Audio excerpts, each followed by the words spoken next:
and welcome to This is USG, a video podcast of the universities at Shady Grove. 9 universities, 1 campus, and great results. I'm Khademian, Executive Director of USG. In April, I had the honor of attending the inauguration of UMBC's 6th president, Dr. Valerie Sheares Ashby.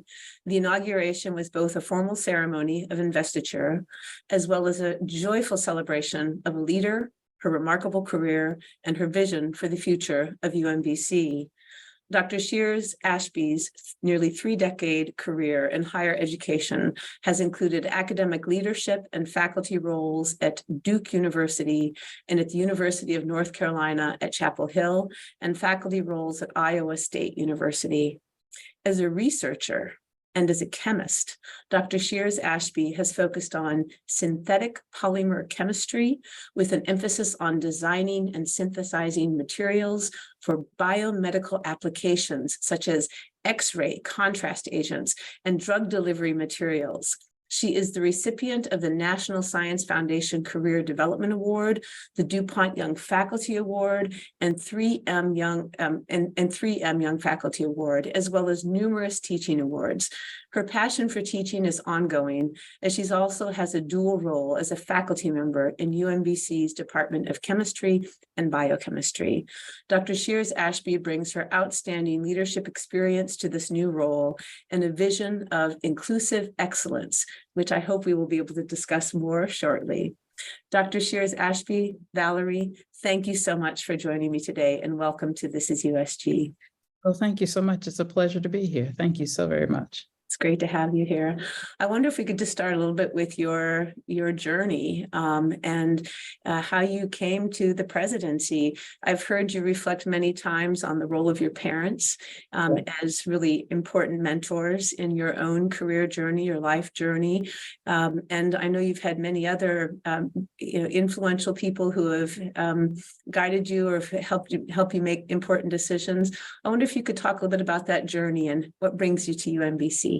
Sure. So first of all, when I heard you say 3 decades, I thought, my goodness,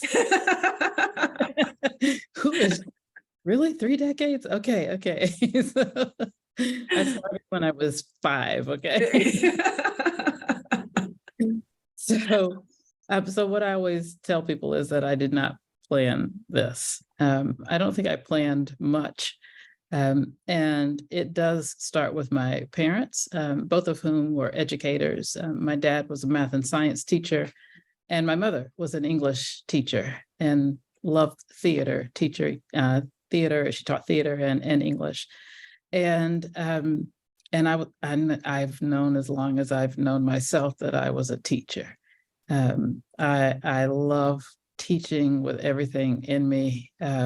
It just is thrilling to me. And so I assumed that I would be a teacher. That's what we do in my family. And I went to college, but not thinking about professor, right? Only thing I had in my mind potentially was teacher, and I knew I loved chemistry. Those are the 2 things that I knew. And so I had, again, great teachers, great professors at UNC Chapel Hill, and great mentors. And I arrived as a senior and still was uncertain about what I wanted to do with my life, which is why I love my students, because when they are at that place, I tell them, you're fine. You're just fine. I turned out just fine. I didn't know everything ahead of time. You just get you some good mentors and, walk through life and it will be fine. I didn't know that then maybe, but I certainly know that now. And just through a series of phenomenal mentors. My first mentor introduced me to research. I'd never done research. I'm from a small town in Clayton, North Carolina. We didn't have any labs in high school. And I had labs all during undergrad, but I never did research. And that's different. I hated lab. I hated chem lab. It was boring. It was long. My experiments rarely worked, and I did not, but I loved the classwork. But the lab, I thought, so anyway, I ended up having a research experience in industry over a summer, and then also having an experience with a National Science Foundation program for underrepresented minority students to introduce them to the idea of considering a PhD and considering academia. And that's one of my longest standing mentors who ran that program, Hank Frierson. And that's where I decided to go to graduate school. And I won't tell you the whole story, but at every step of my career, finishing graduate school and having to make the decision to go into academia, again, another mentor encouraging me that no, academia was actually what I wanted to do. It was the more risky thing to me, the scarier version, but it was everything I wanted to do. I wanted to do research, teaching, and service. That's an academic. And so with a great mentorship, I did that. And then had the beautiful fortune of returning to UNC Chapel Hill as a faculty member after I left Iowa State, and thought this is the best thing ever. I mean, I love this institution. North Carolina's home. I love teaching. I love my research. This is great. I'm in the job that I'm going to be in until I retire. And again, my mentors said, well, you should say yes when they ask you to be the department chair. And I did. And then I loved it. And I had no idea that I was going to love academic leadership. I loved it. I miss teaching, but I love helping young faculty with their careers and with their teaching and all of the things that you could do for diversity and for graduate students and for other faculty and recruiting more women. It was just, I love that job. Most people don't love being a department chair, but that's how my mentors knew something was different about me. And I thought I would do that job for a little while and go back to being a faculty member, which would have been great to me. And then my mentor said, no, you're an academic, you're an administrator. And they said, well, you should practice interviewing for a dean job to see if you like I didn't know what does the dean do? As a faculty member, you're just doing your work. You don't really care too much about what the dean does. And I interviewed for a job and I thought, I love this work. It's like being a chair times 38. And 38 because at Duke, we had 38 departments in the college I ended up being the dean for. It's like, this is great. It's like my favorite job times 38. And now it's across all the disciplines, humanities and arts and social sciences. And it was phenomenal. And I did that job for 7 years and intending to do it for 10 and then go back to the faculty because I'm a teacher. And my mentor said, no, actually, it was Freeman Rabowski who was the first person who told me I was a president. And that was 10 years ago. It's the first time I met him. And at that time, I had done no academic administration at all. I was in my UNC Chapel Hill faculty job. And I sat in his office because we were trying to replicate Meyerhoff. That's why I was on the campus. Yeah. And he said to me, you're a president. And I heard him, but I thought, it's okay, whatever. And literally 10 years later, I was sitting in his office, which was my office. And it's hard to explain. But this is, I will say this last thing, every job I've ever had has been my favorite one at the time, everyone. And not that they didn't have things that were hard, right? Nobody loves their job every day, but overall, every job I've ever had was my favorite one at the time. So I'm excited about this one because that's been the track record. So. Well, we're very excited to have you in this role as well. I want to build on something that one of your mentors said at your inauguration, actually. He said, quote, this is Professor Emeritus Henry Frierson. I think he said Hank, but yeah. Henry Frierson, one of your dear mentors. He said, quote, there are those in leadership positions and there are those who are leaders. President Sheares Ashby is a leader. And what I'm hearing you say, and what I'm taking from that quote is that you bring a passion for what you do to everything you do. You love what you do, which I think is so important. It's how do you do a job every day if you don't love it? And it's just wonderful. You can feel the energy from what you're doing all the time. But I also get the sense too that you bring your love for teaching to your leadership role. And I've experienced that in conversations with you where you pose these wonderfully challenging questions that really, prompt you to think more deeply and differently.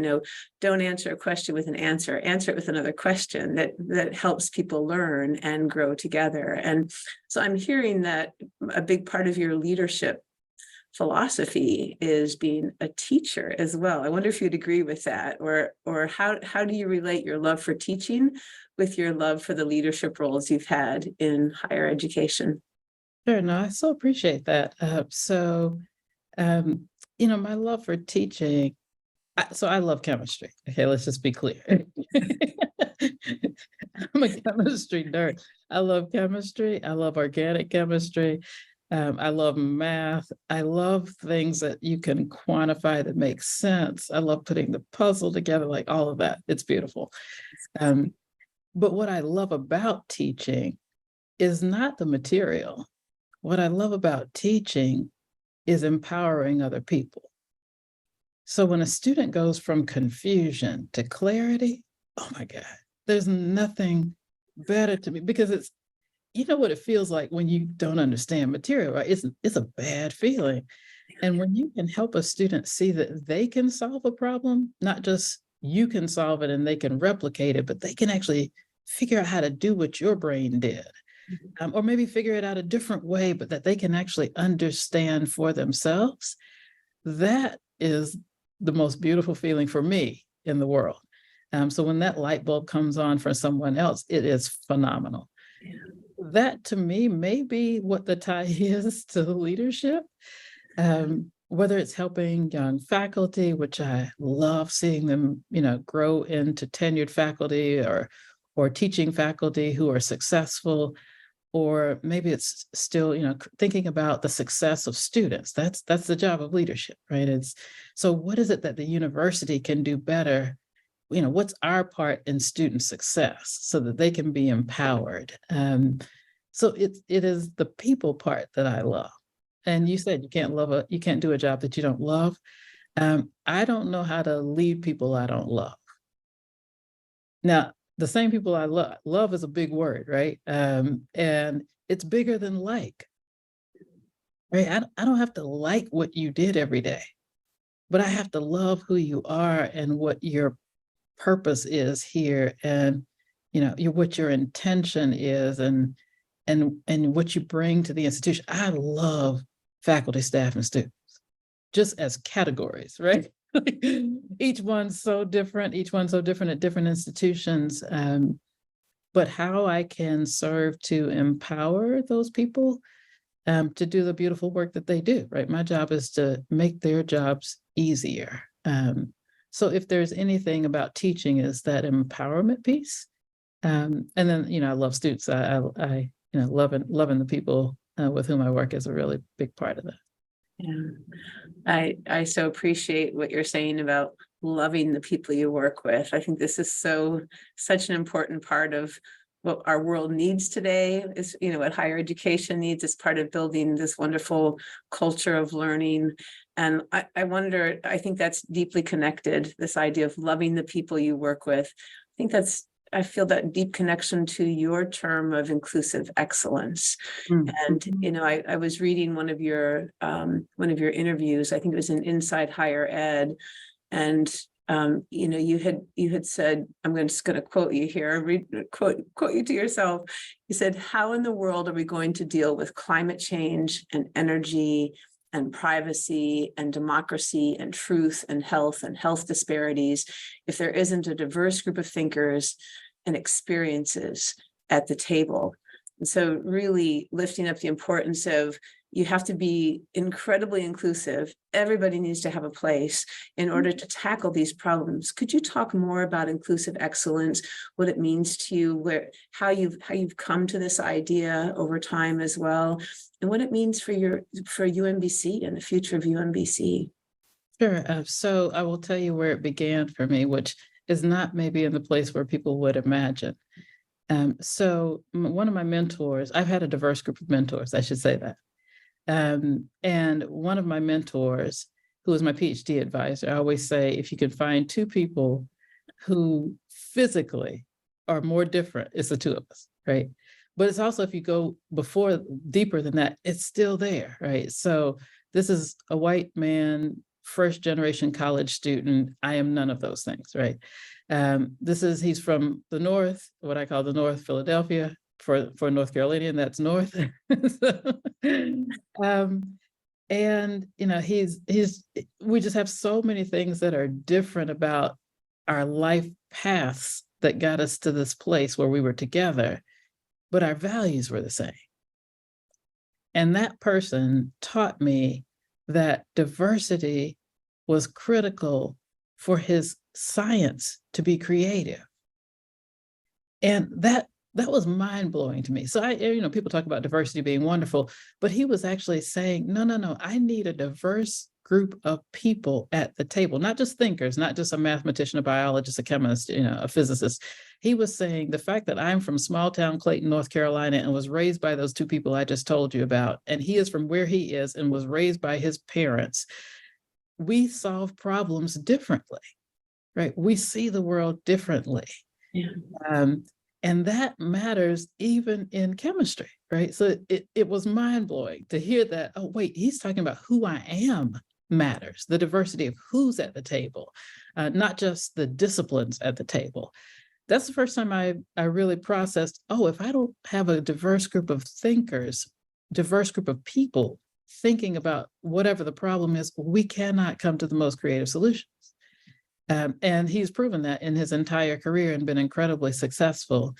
And I have proven it to myself. And everywhere I've gone, our faculty have proven it to themselves. As they diversified, they saw what a difference that made to have different perspectives and backgrounds, and just people from different economic backgrounds, from different geographic backgrounds. It matters. So I am convinced, and actually when you look in the literature, particularly at science, but if you look in the literature, the papers that have a diverse group of thinkers on them are some of the highest, most highly cited papers, in science. So it's proven. And it's not too hard to come to, how many different ways do I need to replicate myself in a room? Right? What good is it if you and I think the exact same way, then why am I talking to you, right? Like, to help solve a problem. So it's pretty fundamental. But he really taught me that in my science, which meant that it's applicable everywhere. For UMBC, UMBC's stood on inclusive excellence for a very long time and built its reputation over these 56 years in inclusive excellence. And it really just means for us, if we are not diverse, that we are not as excellent as we could be, period. We may be excellent, but we've left something on the table if we are not that. So that's the way we approach it. So then what that means is that if that's our fundamental belief, then it gets to that last line of our vision statement.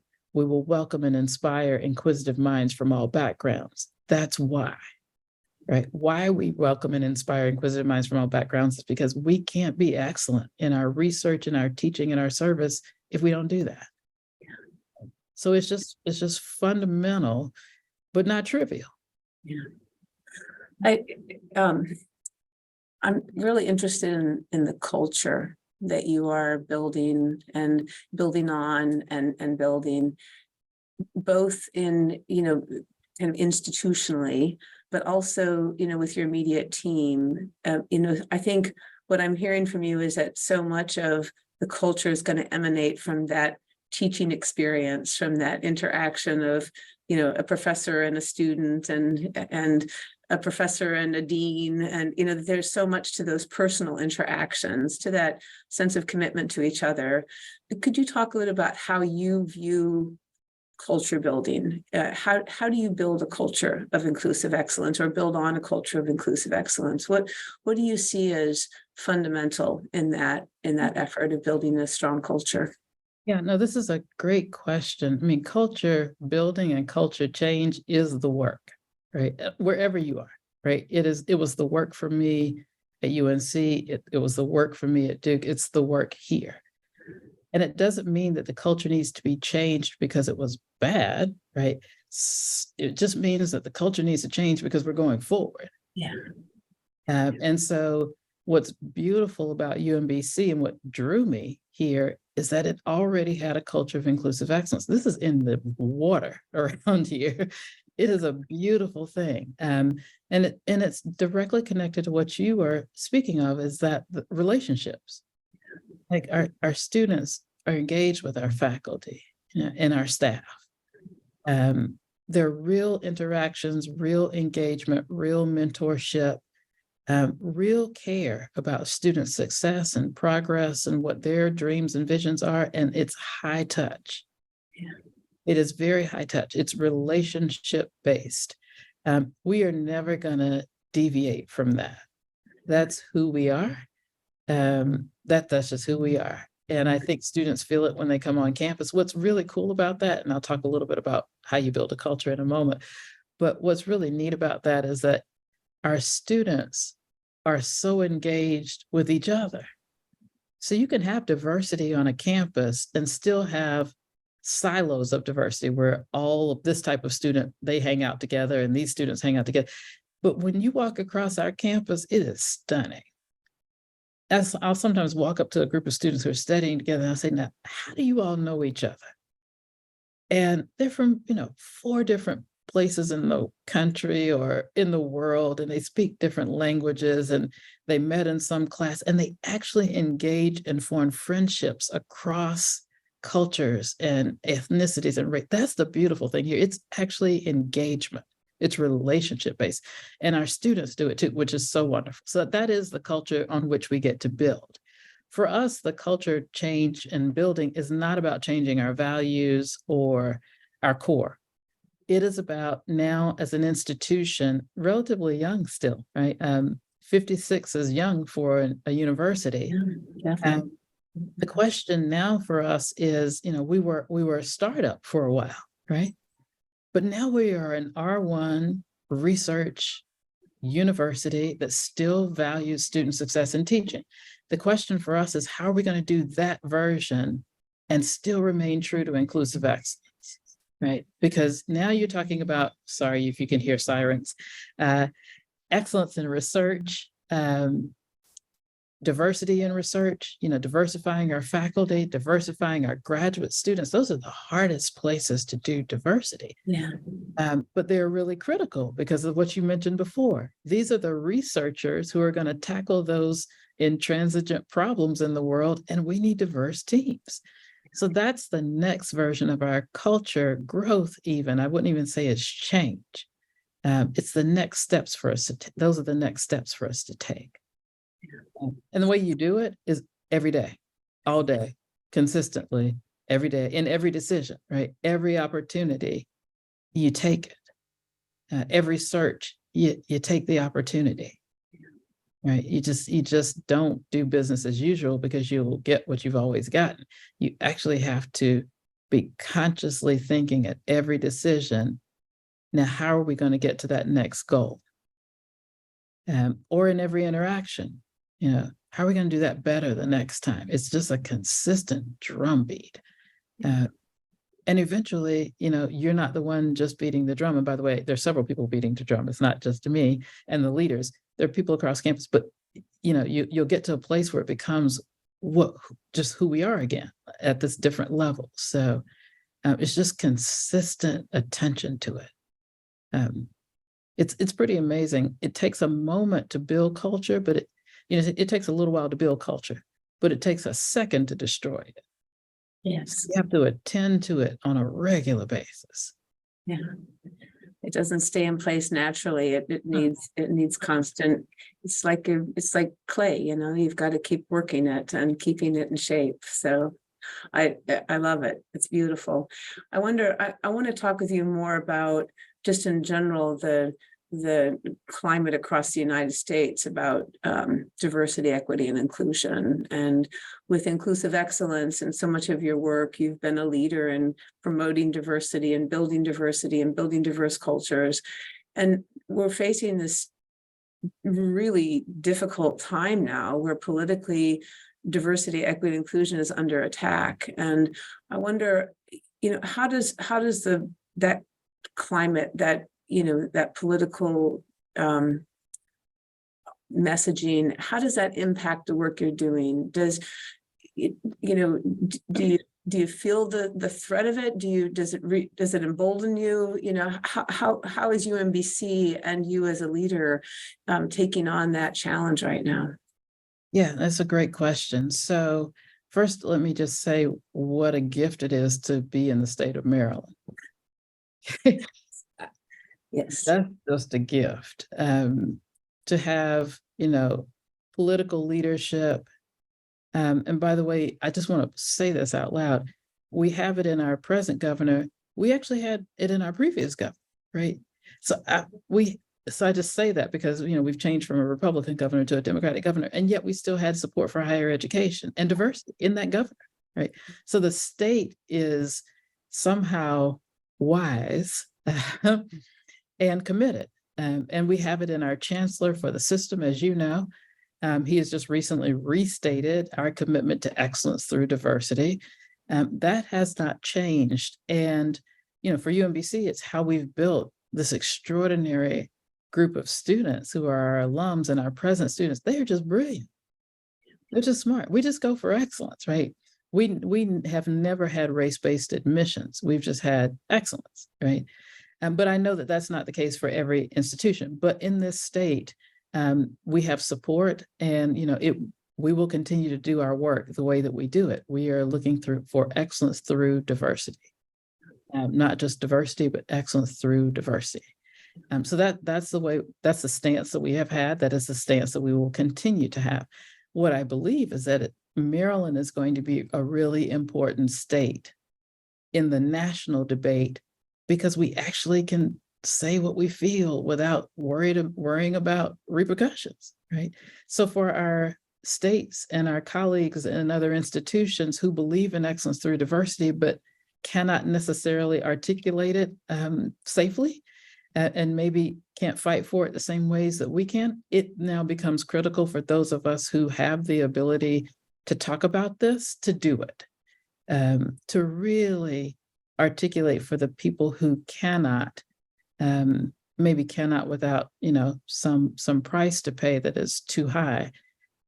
It's important, and now it's our responsibility because we actually are in a place where we can. And so I'm grateful that I'm here, but it also changes and increases, I think, our responsibility. I appreciate that so much. One of our longest standing partners here at the universities at Shady Grove is UMBC. And, UMBC invested deeply in programs here at Shady Grove early on, and continues to invest with fabulous programs here that serve and meet the student need here and the workforce development need here as well. You and I have had a chance to talk a little about your ideas around Shady Grove and, as it relates to UMBC. I wonder if you could talk a bit more about the programming here at Shady Grove, but especially in the context of inclusive excellence and the vision you have for the future of UMBC. How does Shady Grove help you achieve some of that work, or where do you see Shady Grove fitting into that? Sure. I see Shady Grove as being really important to all of our work, from multiple angles. As I learn more, I say, oh, there's even more. But let me just tell you where I started. I started with meeting the faculty and staff who are there. That was the first meeting, one of the first meetings that I have had on the campus. And what impressed me was their commitment to the students. Just, I shouldn't be surprised. Faculty and staff are committed to students, but they're committed to this student who is typically a transfer student. That's right. And that was really special, because, I think all of our students are quite capable, but they're coming in through different pathways. And part of welcoming people is honoring the pathway, right? Not trying to make everybody come down the same pathway. So I was so impressed with their understanding of how to help transfer students be successful and make that transition. And then I went to my second meeting, which was with the students. And oh my goodness, I could have just jumped up and down every time I think about it. It was pure joy. What I heard was, here we don't feel like we are different. Everybody here is a transfer student. We're coming in through similar paths. We feel at home here. We don't feel, we're all trying to figure out things together. And I thought, wait a minute, they know some things here at Shady Grove about how you welcome and inspire inquisitive minds that happen to have come from community colleges. And I think, okay, I think we do a pretty good job on our campus, but I'm confident, again, and culture growing, there are things that we can learn. And so I have a real heart for my transfer students. There are about 35% of the students who are on the UMBC campus or part of UMBC. Okay? And what do I see in the future is I see UMBC growing, right? We have 50% of Marylanders who are not getting a college degree. I'm not a believer that everybody needs a college degree, but I think the number is somewhere between 50 and 100. And it's bigger than 55 or 60. And so UMBC has a role to play there. And I think the community colleges have a significant role to play there. So just learning what are the best practices, because you all are doing something right. Those students were happy. They felt, and they were successful. And as they graduated, what's also beautiful is that they wanted to go back into their communities to work. So the disciplines that you have there are really relevant to the workforce in the area. And that is a game changer, because they come knowing they're going to go back to a job, and they can do that job, from their community. They don't have to move. And moving is not for everybody, right? And we actually want that talent to remain in the state. So I think Shady Grove is a model. I know there are things that we can do to improve our engagement or provide more resources, and actually just had a listening session and heard a lot of those ideas. And so we'll be examining those. But overall, it's critical because you all are demonstrating, you're piloting really, just the thing that we need to scale. And so I'm really excited about it. I had no idea, actually. I didn't know very much about Shady Grove when I took this job. I knew it existed, but I didn't know all the details. And the more I found out, the more I'm clear that what you're doing is critical to what we are doing and will be doing. And those students are just extraordinary, just extraordinary. We do it all in partnership and with our partner institutions. And your point about the students being extraordinary, talk about the energy that gets you out of bed every single morning and gets you going. I mean, I just, that's the absolute best part of this work, which I love as well, is every single day, the students learning their stories, hearing what they're working on, what their dreams are, what they're going to do. And they do it. They take great jobs, and they do game-changing things. I wonder if we could, just to wrap it up, I want to get your bigger thoughts again. And it really is, it's related to higher education and these very students, students that you have on your campus and we have here as well. And, we can see the benefit of advanced education and being part of an inclusive culture. And I see the drive and motivation from the students here at Shady Grove every day. They can't wait to get to class. They can't wait to get a great job. They can't wait to give back to their community. It's just an amazing, virtuous cycle of giving and achieving and giving back as well. And, in addition to the conversation we had about diversity, equity, inclusion, just higher ed in general is facing a lot of challenges now and facing, a lot of scrutiny about, what is the overall public contribution. And yet we're at this time of tremendous division and tremendous, political, an inability to move forward in many ways politically as a nation. And I wonder if you could share with us your thinking from this incredible teaching leadership perspective that you bring. Where do you see higher ed making the biggest difference now? What's our responsibility right now in terms of, yes, we have to educate students, but towards what end? And is there an explicit role for higher education in terms of dealing with these challenges we're facing in our democracy? Sure. So I think that we are a hope engine. If you think the world is not in good hands or not, come on a college campus. Come on. I won't speak for every campus in the world. Come on my campus, right? Come on your campus, right? And many other campuses across the country. The students are extraordinary. And I think what we're doing multiple things. One of which is we're producing the next great group of thinkers who are going to solve some of these very hard problems. Okay? We're producing a diverse group of thinkers, which is going to be required to solve some of these very hard problems. We are also producing people who are learning how to engage with difference, so that wherever they go in the world, we don't have to do it like it's being played out nationally. Like, that is not necessary. We are producing people who don't come from a perspective that if you win, I lose. Yeah. Right. We are producing people who actually know that when we all do better, we all can do better. Like, it's not a zero-sum game. That's not what we're doing.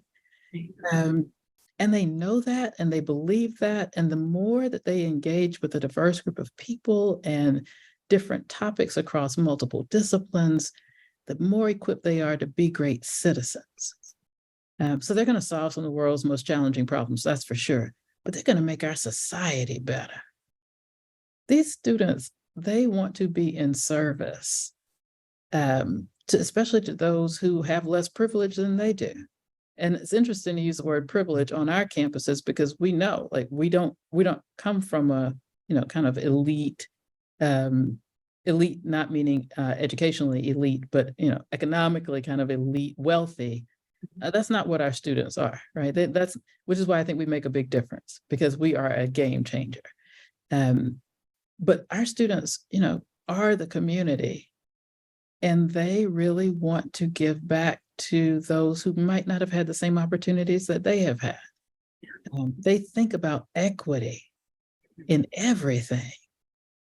In the environment, they think about equity, right? In computing and all the issues around computer security and access, they think about equity. In education, they think about, in healthcare, they think about equity. Those are going to be people who are not only going to solve problems, but they're going to change the culture in the society. That's what we do. It is a beautiful thing. It is, and it's, as I say, everybody doesn't need a college education, but for those who come our way, that's what we produce. Yeah, it is a beautiful thing. Absolutely. It is. On that beautiful note, I want to thank you so much for being on This is USG. Thank you for your time today. This was a wonderful conversation. Thank you. Thank you. Thank you for everything that you do and everything that you all do there for our students. We really appreciate it. It's a pleasure. Absolutely.